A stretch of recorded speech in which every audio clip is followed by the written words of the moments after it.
my soul. I live for you alone. Everywhere. Son onction et son esprit disponible pour nous. Alors, je voudrais bénir le Seigneur déjà pour le pasteur et son épouse, ainsi que les assistants pasteurs. Merci pour la confiance. Merci pour le privilège que vous m'accordez de pouvoir partager la parole du Seigneur avec son Église. Alors, je voudrais ce soir parler d'un sujet un peu, on va dire, qui est de l'heure et sera toujours de l'heure. Et pendant que l'homme de Dieu m'a dit dimanche, c'est moi qui intervenais aujourd'hui, j'étais en train de prier. Parce que vous savez, les choses spirituelles, il ne faut pas les faire avec la chair. Et puis j'ai prié, je disais, Seigneur, je veux venir parler de quoi? Seigneur, c'est quoi? Et puis pendant que j'ai prié, dimanche rien, lundi rien, et mardi, le Seigneur va me ramener sur un message déjà enseigné ici et partout ailleurs. Et ensuite, revenir sur le retour du Seigneur. Alors, la thématique de ce soir, c'est préparer l'Église au retour du Seigneur. Préparer l'Église au retour du Seigneur. C'est un sujet qui est assez vaste, mais je veux donner ce que le Seigneur a mis dans mon cœur, afin que nous soyons prêts. Vous savez, c'est un sujet qui est important et qui doit revenir à chaque fois pour nous sensibiliser, qui doit revenir à chaque fois pour nous dire, attention, où nous sommes où, qui doit revenir à chaque fois pour nous dire, est-ce que, si c'est maintenant, nous sommes prêts?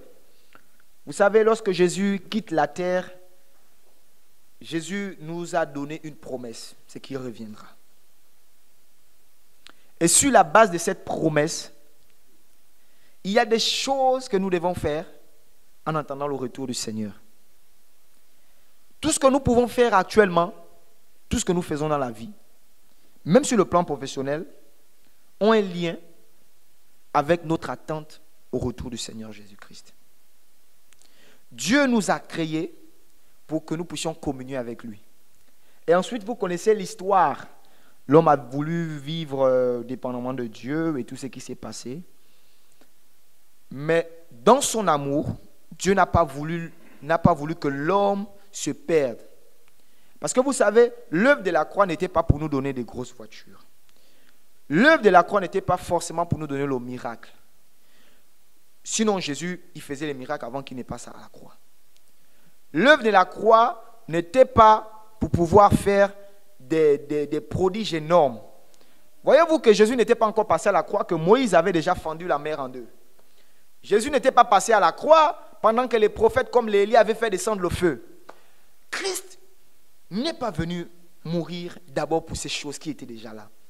Il est venu parce que l'homme était dans la perdition. Et l'homme était en train de se perdre. Alors, voyez-vous qu'il fallait à chaque fois arriver avec le sang des taureaux pour pouvoir nous sanctifier et pour pouvoir être agréable à Dieu. Car sans effusion de sang, il n'y a point de pardon des péchés. C'est depuis dans la pensée éternelle. Voilà pourquoi quand Adam et Ève ont péché, Dieu a pris le sang des taureaux, des boucs pour pouvoir compenser le péché d'Adam et Ève.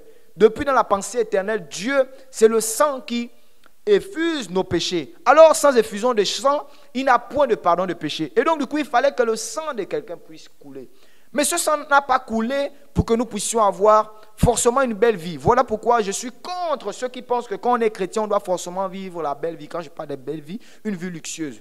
On peut vivre en paix. Ça veut dire qu'on peut vivre avec les moyens que Dieu nous donne et puis être heureux. Parce que être heureux ne dépend pas si on a des choses qui sont luxueuses. Donc, Jésus n'est pas allé mourir premièrement pour nous donner d'abord ces choses physiques. Non, il allait mourir, c'est parce que sur le plan spirituel, nous étions morts. Voilà pourquoi on nous dit que lorsque il a crié, Élie, Élie, là-bas, et qu'il a crié, oh, tout est accompli, le voile dans le temple s'est déchiré. Ce n'était pas physique, mais c'était spirituel. Parce que maintenant, nous pouvions rentrer et puis contempler Dieu et soupirer avec Dieu. Mais toutes ces choses ne sont qu'une partie de l'histoire. Parce que l'objectif terminal, c'est que nous soyons sauvés. Nous soyons sauvés et que lorsqu'il revient, il nous prenne. Et si Jésus vient, Il a dit, est-ce que je trouverai la foi lorsque je reviendrai? La foi dont il est question, ce n'est pas la foi de guérir les malades. Ce n'est pas la foi de faire les miracles. C'est est-ce que lorsqu'il va revenir, il va trouver une église prête, une église préparée, une église qui attend le retour de l'époux. Voilà pourquoi la dernière dimension d'un chrétien, c'est la dimension de l'épouse, qui attend son époux. Nous avons la dimension, oui, d'être des amis de Christ, la dimension d'être des enfants de Dieu. Mais la dernière dimension, pour nous, c'est d'être l'épouse en attendant le retour. Parce qu'il y a des caractères qui sont appropriés à l'épouse. Voilà pourquoi il faut atteindre ce niveau de maturité pour pouvoir être prêt. Donc, préparer l'église. L'église, c'est toi et moi, pierre vivante. L'église, ce n'est pas les 4 murs. Alors, comment être prêt pour le retour du Seigneur? Comme je disais, ce sont des choses que vous connaissez, mais le Seigneur a bien voulu. Et comme on dit, la pédagogie, c'est bien répété. Le Seigneur a voulu mettre ça. J'ai dit que, Seigneur, c'est vraiment ce message. Et puis oui, le Seigneur voudrait que nous nous rappelions encore qu'en fait, nous devons partir. Prendre conscience. Bien aimé, vous savez, l'église est rentrée. Quand je parle d'église, je parle de nous, qui sommes les humains, qui sont le corps et le temple de l'esprit. Nous sommes rentrés dans beaucoup de polémiques et nous sommes rentrés dans beaucoup de séductions. Déjà, l'apôtre Paul en parlait. Vous savez, depuis ces années-là, l'apôtre Paul a parlé que dans les derniers jours, ce sera des temps difficiles, il y aura des séducteurs, il y aura beaucoup de faux prophètes. Vous savez, je dis souvent aux gens que le faux prophète, ce n'est pas celui qui ne prophétise pas juste. Hein? Le faux prophète, ce n'est pas celui qui ne te dit pas ce qui est exactement, non. Ça veut dire que quelqu'un peut venir, il te dit, tu t'appelles comme ça, il peut faire des grandes choses. Le faux prophète, c'est celui qui ne t'amène pas là où Dieu voudrait que tu sois. Le faux prophète, c'est celui qui t'amène dans la déroute. Ça veut dire que la motivation de ce prophète-là, c'est quoi? Ça veut dire que si vous avez un homme de Dieu qui vous prêche la sanctification, mais qui ne vit pas la sanctification, vous avez un faux homme de Dieu. Vous allez me dire pourquoi? Mais parce qu'il ne vit pas ce qu'il prêche. Du coup, il y a de l'effet dans ce qu'on dit lorsque nous-mêmes, on le fait. Amen. Si nous-mêmes, on n'arrive pas à faire quelque chose, même si tu conseilles quelqu'un, ça passe comme ça.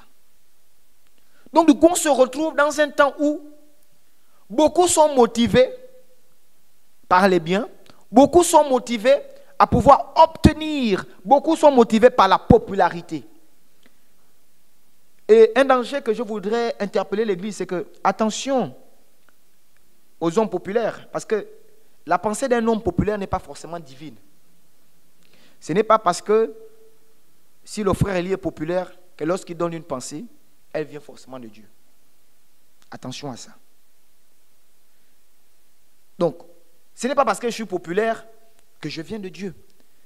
Ce n'est pas parce que je suis grand selon les hommes que je viens de Dieu. Mais l'Église du Seigneur doit être préparée à pouvoir distinguer. Parce qu'une église qui n'arrive pas à distinguer déjà le faux et le vrai ne pourra pas être prête. Une église qui n'arrive pas à distinguer le faux et le vrai ne pourra pas être prête. Ça, c'est une chose que l'église du Seigneur doit savoir.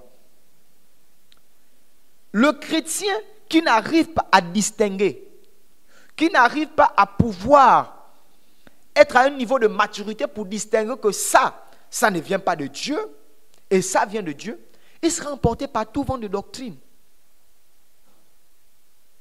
Et voilà pourquoi nous voyons des chrétiens qui font partie de l'église, qui sont dispensés, qui sont comme ça, aujourd'hui il est là, demain il est là-bas, demain il est là-bas, et ici c'est là. Parce qu'en fait, le problème, c'est que la personne ne connaît pas ce qui est vrai. Vous voyez, quand vous remettez un billet d'argent, donc de 10 000, à un enfant, l'enfant ne connaît pas vraiment quel est le vrai billet, le faux billet. Une fois vous l'avez remis, pour lui c'est l'argent, et puis il peut utiliser. Mais le grand qui connaît, et même parmi les grands, certains qui n'arrivent pas à distinguer le vrai et le faux, mais celui qui connaît le vrai et le faux billet, quand on va lui présenter les deux, il va regarder et il va dire celui-là c'est un faux billet et celui-là c'est un vrai billet. Et beaucoup de chrétiens ont du mal à distinguer le vrai parce qu'ils ne connaissent le faux, parce qu'ils ne connaissent même pas le vrai. Donc la première chose que l'Église doit savoir déjà, c'est de pouvoir connaître le vrai Dieu. Voilà pourquoi ma Bible me dit que ceux qui connaîtront Dieu agiront avec fermeté. Ça veut dire que quand tu connais le vrai, tu as une certaine dureté avec ça, parce que tu connais le vrai. C'est comme quelqu'un qui travaille l'argent durement. Ça veut dire qu'il travaille, en d'autres termes, il travaille ça avec son propre sueur. Il aura c'est-à-dire qu'il ne va pas faire n'importe quoi avec. Mais celui qui a eu ça de manière comme ça, il peut dépenser et faire n'importe quoi, parce qu'il ne connaît pas la dureté de ça. Voilà pourquoi, quand tu connais la dureté de quelque chose, tu agis avec fermeté pour pouvoir dépenser, pour faire quelque chose. Si tu connais Dieu, tu vas agir avec fermeté. Donc, l'église du Seigneur que nous sommes, nous devons premièrement mieux connaître Dieu. Parce que quand il va venir ici, tu t'imagines, tu ne connais pas quelqu'un. En fait, je ne connais pas la sœur Jenny, et puis on me dit, tu vas croiser la sœur Jenny. Je m'apprête, et puis quand la sœur Jenny vient, non, ce n'est pas toi la sœur Jenny que j'attends. Parce qu'on m'a décrit la sœur Jenny comme ça. Et puis boum, la sœur Jenny est partie. Après j'appelle, mais j'attends depuis la sœur Jenny. Mais la sœur Jenny est déjà venue. Mais comment ça? Mais oui, c'est celle qui était comme ça, comme ça. Pourquoi? Parce que tu ne connais pas qui est vraiment la sœur Jenny. Et beaucoup vont passer à côté parce qu'ils ne connaissent pas Dieu. L'église qui ne connaît pas Dieu, mais tu t'attends à quoi en fait? Ça veut dire qu'il peut venir à n'importe quel moment, mais tu ne sais pas que c'est lui parce que tu ne connais pas. Vous savez, la connaissance de Dieu, pour moi, c'est une loi importante. C'est une loi vraiment si importante que l'Église doit savoir. La connaissance de Dieu. Dans Jean 17 au verset 3, il est écrit, « Or, la vie éternelle, c'est qu'ils te connaissent, toi, le seul vrai Dieu que tu as envoyé, Jésus-Christ. Or, la vie éternelle, c'est qu'ils te connaissent. » Donc, vous voyez que je ne peux pas parler du retour du Seigneur et de la vie éternelle. Je ne peux pas parler de l'éternité sans parler de connaître Dieu. L'église qui ne connaît pas son maître, qui ne connaît pas son époux, c'est comme c'est dit vierge. Tu ne connais pas l'époux. Donc, même si l'époux arrive là, il est devant toi, vu que tu ne connais pas, quelle sera ton attitude? Et c'est l'attitude de beaucoup s'ils ne font pas attention. Donc, Église, je nous encourage à connaître notre Dieu. À connaître notre Dieu. Voilà pourquoi vous savez, des moments dans la présence de Dieu est très importante. Parce que vous savez, c'est dans l'intimité qu'on connaît le Seigneur. Vous allez me dire, mais frère Eli, comment on fait pour connaître Dieu? Je vais vous donner des techniques, mais ces techniques ne sont pas forcément de l'esprit. Connaître Dieu, c'est dans l'intimité. Vous savez, Dieu s'est révélé à Abraham comme étant Jéhovah Jireh. Pourquoi? Parce que lorsqu'il fallait offrir le sacrifice, et qu'à la fin Dieu l'a dit non, n'offre plus à Isaac, le Seigneur a pourvu l'agneau pour le sacrifice.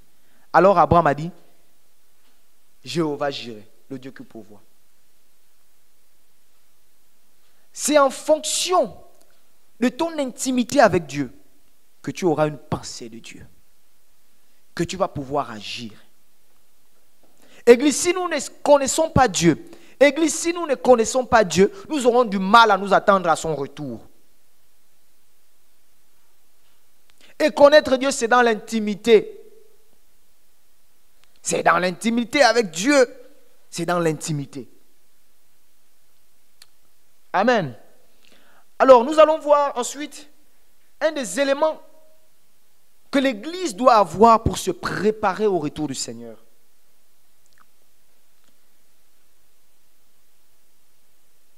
C'est la prière. Les gens utilisent la prière pour pouvoir demander. Les gens prient parce que pour pouvoir faire asseoir leur conscience. C'est-à-dire que quand tu pries comme ça, tu dis le matin, on te demande, tu as prié le matin, j'ai prié le matin, ouais, tu as une bonne conscience que tu es un bon chrétien. C'est-à-dire que tu fais la bonne conscience devant Satan. Non, moi je suis un chrétien, moi je prie le matin, j'ai prié. Non. Dieu a dit aux disciples, veillez et priez afin que vous ne tombez pas. Si tu t'attends au retour du Seigneur, il faut prier. La prière est nécessaire. La prière, c'est vraiment un exercice fondamental de notre vie chrétienne. Ça veut dire que c'est un exercice que nous devons faire en attendant le retour du Seigneur. Notre thème, c'est préparer l'Église au retour du Seigneur. Et pour que l'Église soit préparée, l'Église doit prier. L'Église doit prier. Parce que c'est en priant, comme la prière est une communication avec Dieu, c'est en priant que l'Église va recevoir le plan de Dieu pour son temps. C'est en priant que l'Église va recevoir la parole révélée de son temps. C'est en priant que l'Église va recevoir les ordonnances de Dieu pour son temps. C'est pourquoi l'Église que nous sommes, l'Église que tu es, si tu ne pries pas, comment Dieu va t'orienter? Comme disait l'homme de Dieu dimanche, voilà pourquoi vous êtes obligé de passer par certaines personnes pour que Dieu puisse vous parler. Parce que vous ne priez pas. Je crois qu'il y a des choses pour lesquelles Dieu peut passer par certaines personnes pour nous dire. Et parfois même pour nous confirmer. Généralement, Dieu nous a même déjà dit. Comme on n'a pas été sensible, il passe par quelqu'un d'autre. Ou le Seigneur veut approfondir ce qu'il t'a déjà même parlé.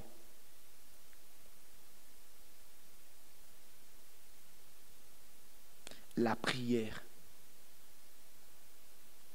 Une église qui ne prie pas s'attend à quoi? Parce que tu ne sais pas à quel moment il va venir. Parce que si tu ne pries pas, ta tentation va venir. Si tu ne pries pas, tu seras pris au piège. Si tu ne pries pas, la distraction va venir. La prière est un exercice spirituel. C'est un exercice. Et à des moments, même quand tu ne veux pas, lève-toi et prie, parce que c'est un exercice qui va te permettre de te préparer. Vois-tu que si le Seigneur arrive, si tu priais, il devait t'avertir des choses, mais comme tu as dit non là, je ne peux pas prier pour le moment, tu vas rater la pensée de Dieu. Donc, Église, nous devons rester en prière. C'est comme une conversation téléphonique. Allô Seigneur, oui, d'accord, ok. Par rapport à ça, voilà ce que vous devrez faire. Voilà ce que vous devez faire. C'est ça, nous sommes en communication. Oh notre Père, voici ce temps si difficile. Seigneur, commence à t'attacher encore à toi. Et puis il te répond, oui mon fils, éloigne-toi de ça, éloigne-toi de ça. Mais si tu ne pries pas, comment le Seigneur va te révéler ces choses? Une église préparée, c'est une église qui prie. Une église préparée, c'est une église qui prie.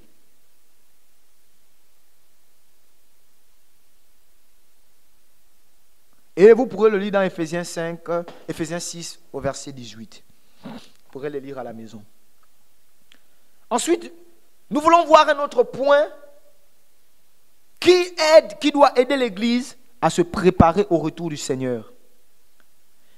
Vivre la parole.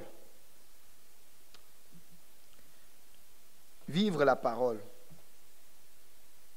Vivre la parole. La parole aiguise notre foi. Elle approfondit notre connaissance de Dieu. Et comme je disais, si nous connaissons Dieu, nous agirons avec fermeté.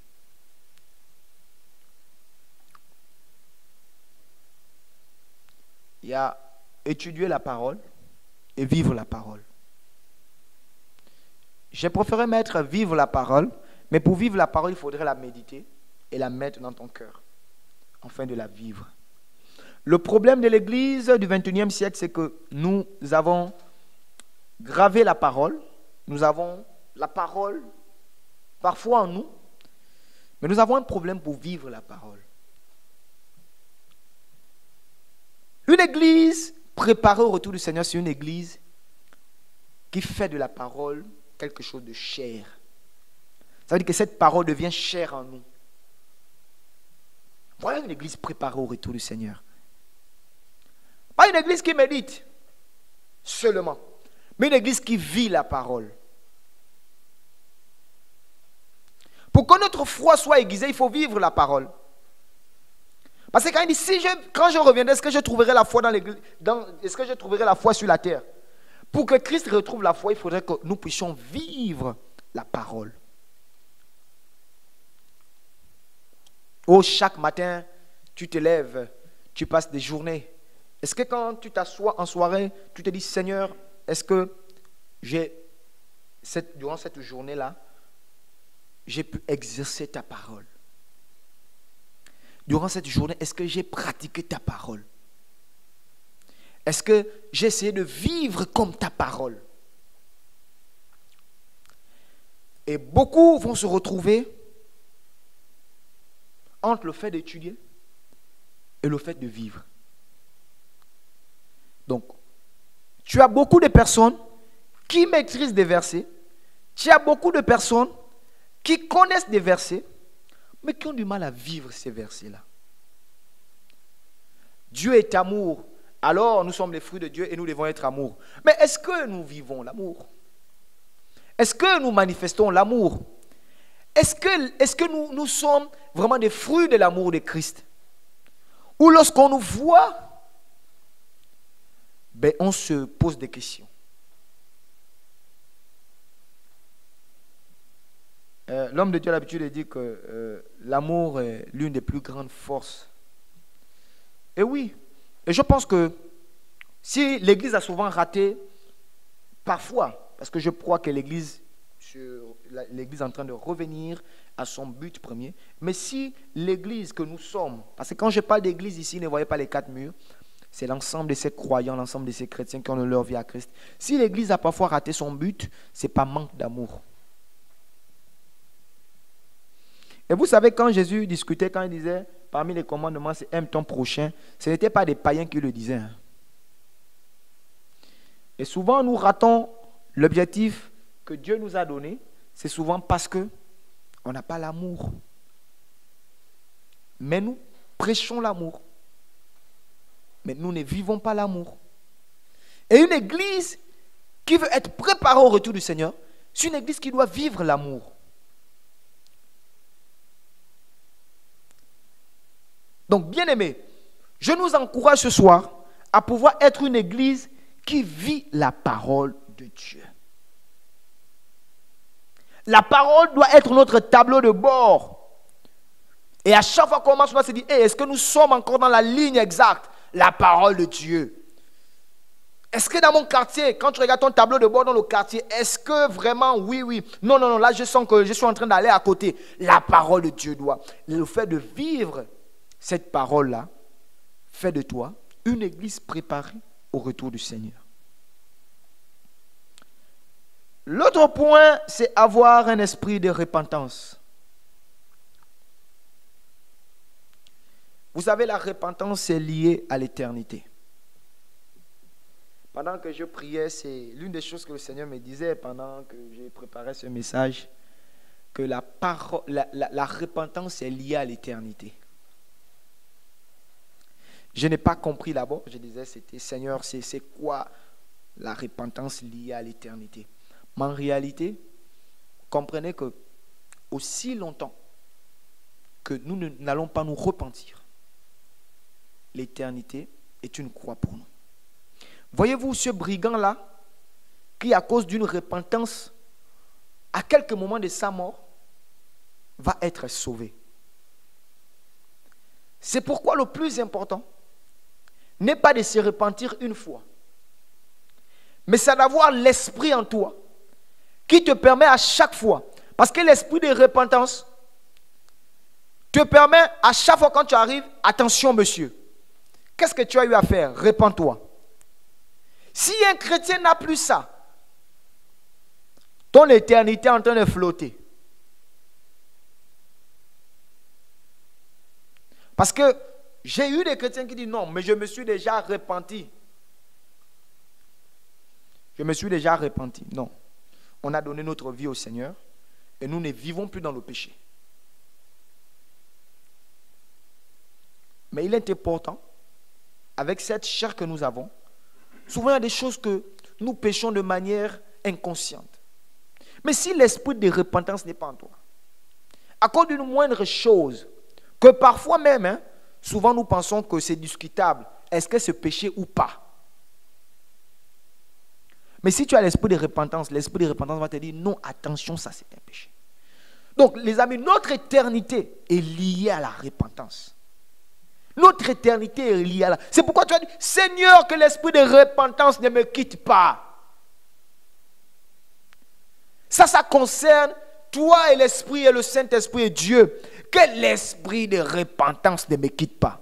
Parce que si l'esprit de repentance me quitte, qu'est-ce que je deviendrai? Donc, bien-aimé, je t'encourage à prier pour lui, Seigneur, que l'esprit de repentance soit mon partage. Que l'esprit de repentance soit mon partage. Que l'esprit de repentance soit mon partage. La repentance nous permet de garder l'idée de l'éternité. La repentance, ça nous permet de garder l'idée de l'éternité. La repentance nous permet de dire, ah, attention, un jour je partirai. Attention, un jour, attention, attention. Et dès que ça arrive, dès que ce signal arrive, tu te repens. Dès que ça arrive, tu te repens. Dès que ça arrive, tu te repens. L'esprit de repentance.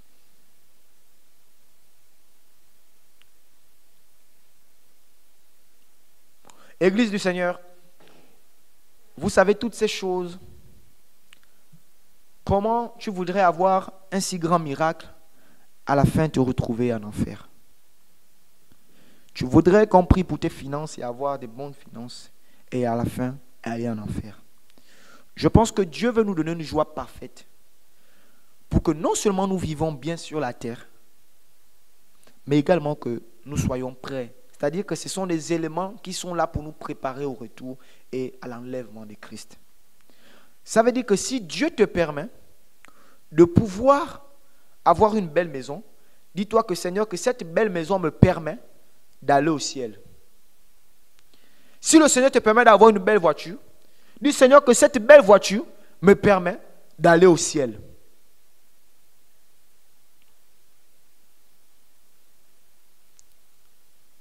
Le royaume de Dieu, ce sont les violents qui s'en emparent.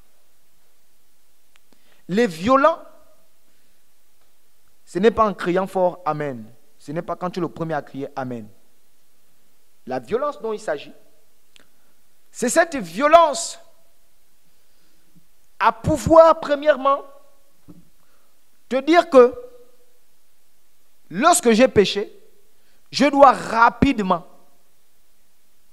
me repentir. Je dois rapidement me repentir. Donc, bien aimé, avoir l'esprit de repentance, c'est garder l'idée de l'éternité. Si cela te quitte, je crois que l'idée de l'éternité est en train de petit à petit boire de l'eau dans ta vie. Donc, j'encourage l'Église du Seigneur à pouvoir garder l'esprit de repentance. Et le quatrième point que nous voyons pour finir, avant que je ne conclue, oui, cinquième point, merci, c'est garder une perspective de l'éternité. Oh! J'avais fini déjà, et puis le Seigneur m'a dit, non, tiens, si les chrétiens ne gardent pas l'esprit, qu'un jour ils vont partir, ils vont rester, parce qu'on va se dire, j'ai encore le temps. Vous savez, il y a des messages qui ne sont pas d'abord collectifs, hein, où à un moment, ce sont des messages qui viennent amplifier la crainte de Dieu que vous avez. Pendant que j'ai prié, je disais, oh Seigneur, je ne veux pas me perdre dans ce monde. Seigneur, je ne veux pas me perdre avec toute cette confusion qu'il y a dans l'église. Seigneur, je ne veux pas être compté parmi ces faux-là. Seigneur, et puis tu vas me dire, garde la perspective de l'éternité. Ça veut dire que tu ne fais plus des choses parce que tu vas être vu. Tu ne fais plus de choses parce qu'on doit t'apprécier. Tu ne fais plus de choses parce que tu dois être à un niveau comme tout le monde. Mais tu fais les choses en ayant l'idée de l'éternité.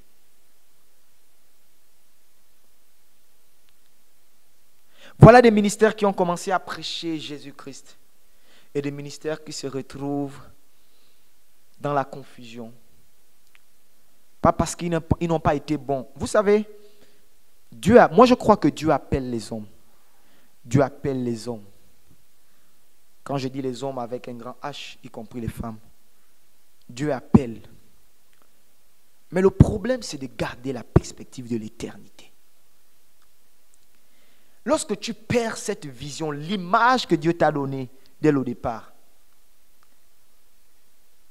tu es embrouillé.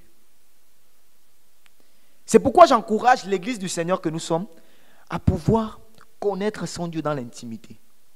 Ça va te permettre de garder ce que Dieu t'a dit. Beaucoup ont des visions, hein, et ils se perdent dans les visions. C'est souvent parce que ils ont du mal à garder l'idée première que Dieu a donnée. Dieu appelle les hommes pour un but précis. Mais un but commun nous réunit, c'est de pouvoir aller au ciel. Donc que tu sois pasteur, apôtre, prophète, quoi. Si tu ne gagnes pas des âmes au Seigneur, si tu n'entretiens pas le troupeau du Seigneur comme il le veut, si tu n'édifies pas l'église, tu as perdu la perspective de l'éternité. Vous savez, nous sommes pèlerins sur la terre. Et nous devons nous dire qu'un jour, nous partirons. Ça, ce n'est pas pour faire peur. Mais vraiment, nous devons nous dire, nous sommes pèlerins. Un pèlerin, ça veut dire que c'est quelqu'un qui est juste là pour un moment, après il doit partir. Ça, nous devons nous dire. Et moi, peu importe la manière dont je partirai, même si ce n'est pas le chien qui me mord, ce n'est pas fusillade, ce n'est pas accident, ça m'importe. Parce que je vois les gens dire, oh vraiment, il est mort d'une mauvaise mort. Hein, vraiment. Ça n'inquiète pas. Même si je suis mort par fusillade, ça c'est pas le plus important. Moi, le plus important, c'est là où je vais après la mort. Et nous devons nous poser cette question tous les jours en tant que pèlerins. Parce qu'à n'importe quel moment, notre mission peut prendre fin. Je vois des gens qui préfèrent vivre pendant 100 ans et se perdre à la fin, alors que Dieu a prévu qu'ils puissent vivre pendant 50 ans et puis être sauvés. Vous savez, ça fait mal. Hein? Ce sont des choses, souvent, entre le parler comme ça et la réalité, c'est difficile. Mais il y a des choses que Dieu a prévues, il a planifiées dans son plan parfait. Parce qu'il sait que si tu te laisses arriver à 70 ans, c'est tellement à 60 ans, quand tu seras vieux là, tu vas plus résister, tu vas perdre la foi. Bien aimé, tu peux faire mourir à 60 ans ou arriver à 70 ans parce que tu voudrais, je ne sais pas voir quoi. Et puis, c'est dans le plan de Dieu. Donc, nous ne devons pas, comme disait Paul, nous ne devons pas avoir peur de la mort. Nous ne devons même pas avoir peur de comment nous devons mourir. Je vois souvent les gens dire, oh, mais vraiment, quand tu meurs même par accident, ça fait plus mal. Je préfère. Mais je dis, qu'est-ce qu'il fait? Tu es déjà parti. Le plus important, c'est où tu vas. Et le chrétien qui perd la perspective de l'éternité se retrouvera un jour. Où suis-je? Parce qu'après la mort, viendra le jugement. Et chacun rendra compte de ses œuvres faites ici-bas. Maintenant, mon frère, si tu n'avais pas connu Jésus,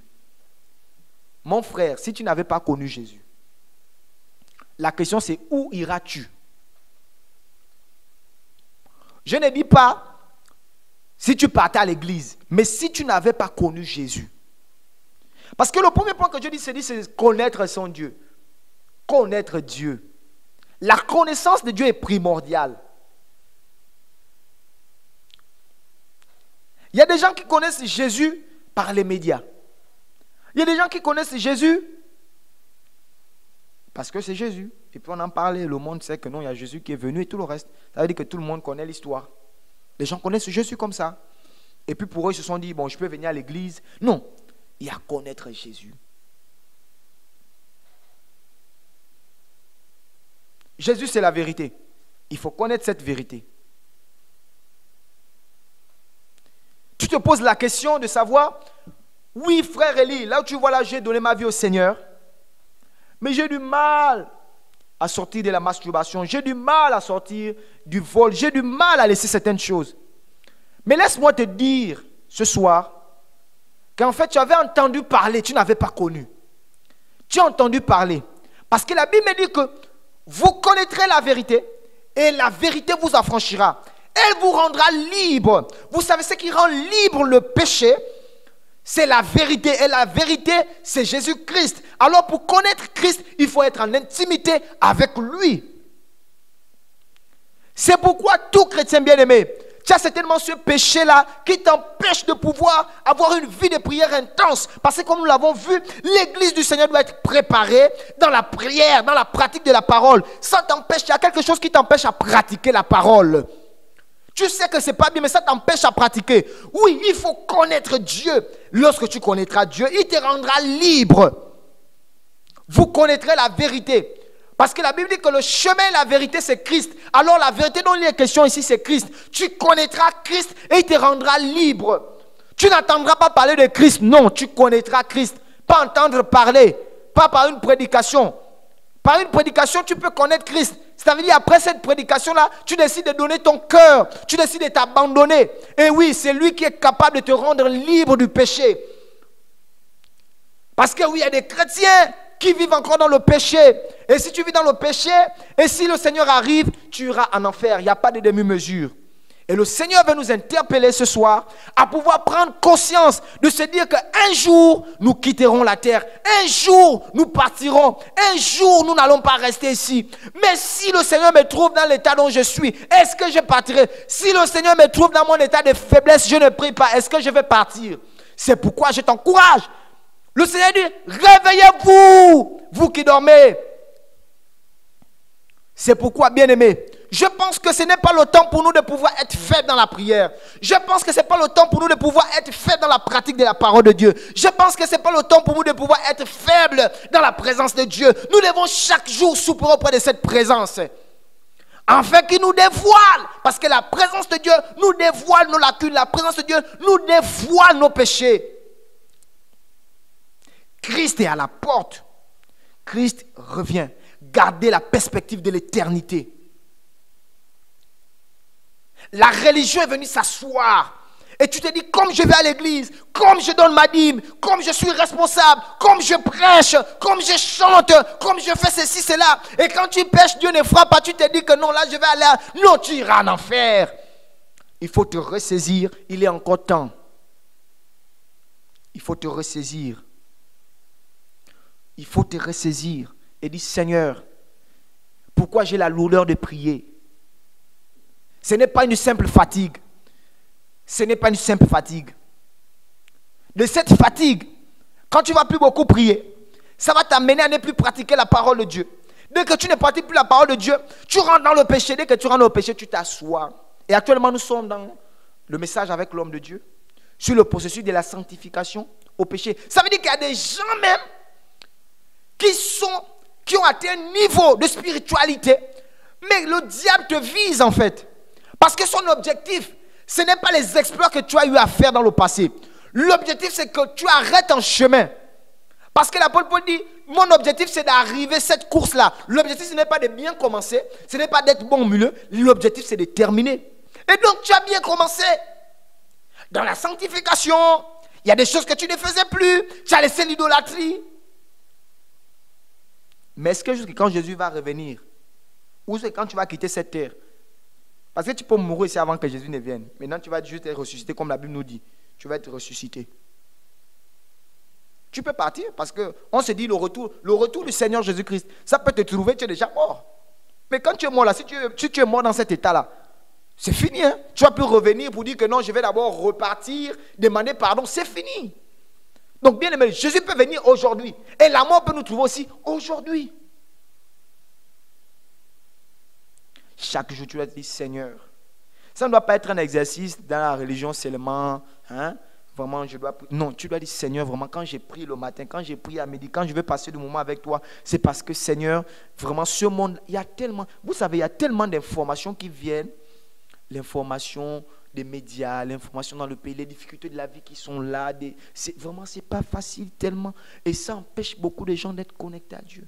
C'est à cause de ça, ta vie de prière devient une prière en dents de scie. Mais laisse-moi te dire que de cette vie de prière en dents de scie, tu vas te retrouver dans le péché. Voilà le message que Dieu a mis dans mon cœur. Préparez l'église au retour du Seigneur. Préparez l'église au retour du Seigneur. Jésus arrive.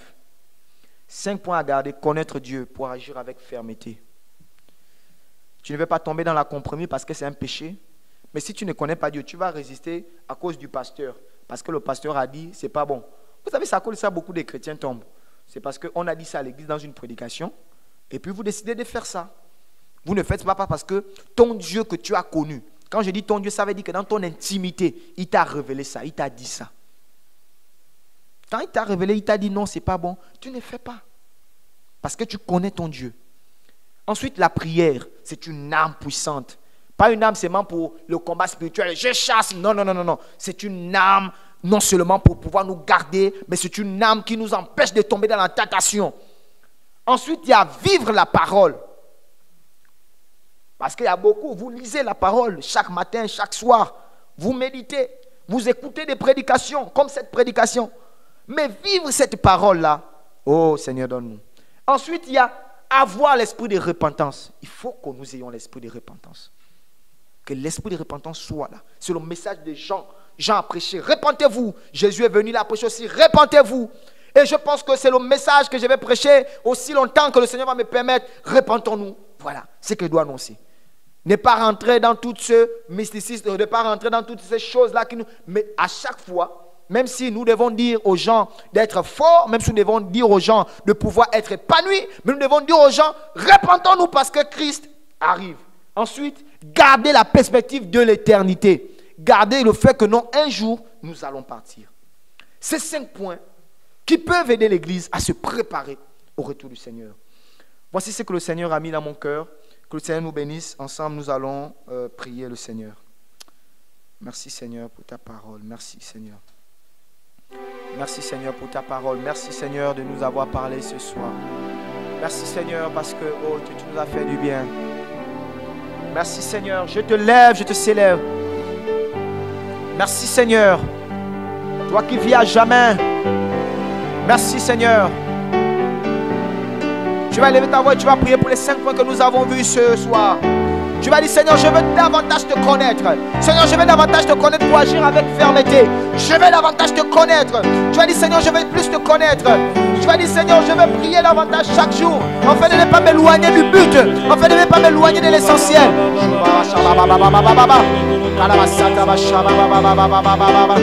Oh Seigneur, aide-moi.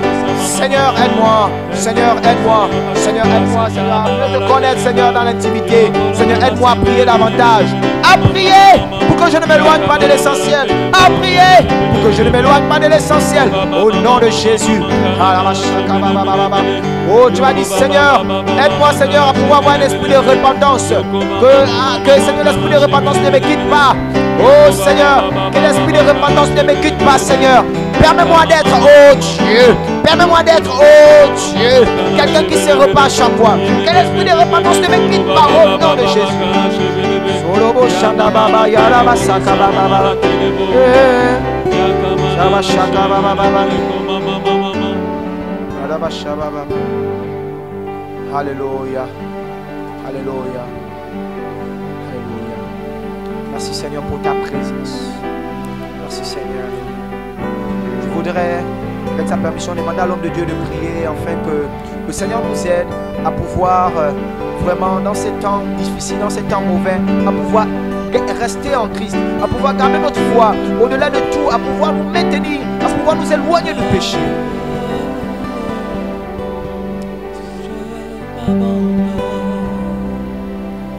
Entre tes mains,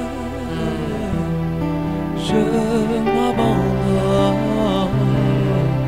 Entre tes mains, je m'abandonne. Je m'abandonne.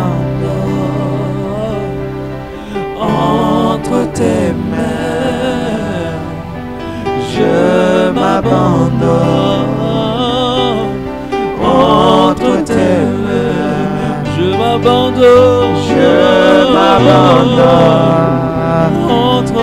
Entre tes mains, Seigneur, je m'abandonne.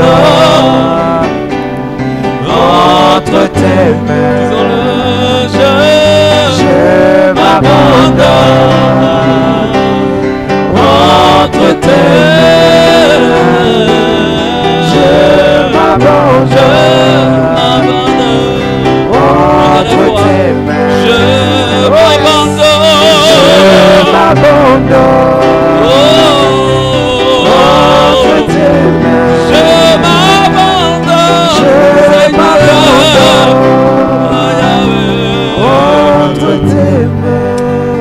c'est ce que nous faisons après avoir entendu ta parole.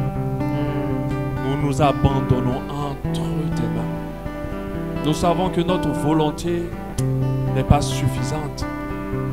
Tu nous as dit de veiller et prier, Seigneur. Et ce soir, nous te demandons ta force pour que nous puissions arriver à veiller et à prier. Parce que nous ne voulons pas rater cet embarquement. Nous ne voulons pas rater cet embarquement ultime. Nous ne voulons pas rater le ciel. Nous avons assez compris ta parole pour réaliser que ce monde n'est que vanité de vanité. Et que tout ce qui est plus important, c'est de rentrer dans le ciel. Papa, aide-nous à nous préparer. Donne-nous de garder dans notre esprit la pensée constante de l'éternité. Permets-nous de te connaître de mieux en mieux, afin de ne pas rater ta venue. Ô Dieu de grâce, aide-nous à être attachés à la repentance. Nous l'avons compris. La repentance est directement liée à l'éternité. Sans elle, aucune personne ne peut prétendre à l'éternité, Père.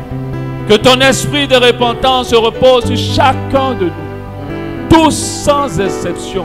Sur ceux qui sont dans ces salles, mais ceux qui nous suivent en direct, aussi pour ceux qui vont suivre le culte après. Qu'ils reçoivent, qu'on reçoive tous cet esprit qui nous permet de veiller, qui nous permet d'haïr le péché, qui nous permet de dégoûter des ténèbres, de la saleté, de l'impureté, qui nous permet de veiller et de tout le temps te chercher là où tu te trouves. Toute la gloire te revienne à toi. Bénis encore, Seigneur, ton serviteur. Bénis encore, Seigneur, sa vie et remplis tes enfants de ta parole encore plus. Je te remercie pour ta présence. Toute la gloire à toi, le véritable. Merci Seigneur, car tu nous accordes ta grâce lorsque nous rentrons. Et dans la sécurité, nous rentrons tous. Dans le nom de Jésus. Amen.